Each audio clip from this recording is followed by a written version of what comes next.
Hello అండి. Next collection మంచి georgette collection అండి. సో మనకి ఇది వచ్చేసి జార్జెట్ కలెక్షన్ వస్తుంది. కలర్ కాంబినేషన్స్ అయితే బాగున్నాయి.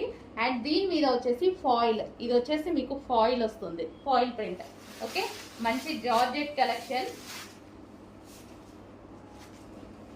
సో మనకి ఓవరాల్ శారీ లుక్ అయితే ఈ విధంగా ఉంటుందండి.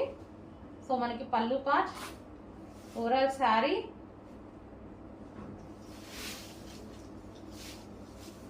ఈ ఫాయిల్ అనేది అసలు పోవట్లేదండి. ఇంతకుముందు మనం పటోలాలో వాటిలో కూడా యూజ్ చేసాం కదా, పోవట్లేదు. ఇది వచ్చేసి మనకి బ్లౌజ్ పార్ట్. సో ఇది వచ్చేసి మనకి ఫ్లవర్స్ డిజైన్ తో బ్లౌజ్ పార్ట్ అనేది ఇచ్చారు. సో హ్యాపీగా మనం హ్యాండ్ వాష్ చేసుకోవాలి. బట్ సో కలర్ కాంబినేషన్ అయితే చాలా బాగుంది. Violet with green, violet with green combination. మంచి జార్జెట్ శారీస్ అండి. విస్కోస్ జార్జెట్ వస్తుంది కదా.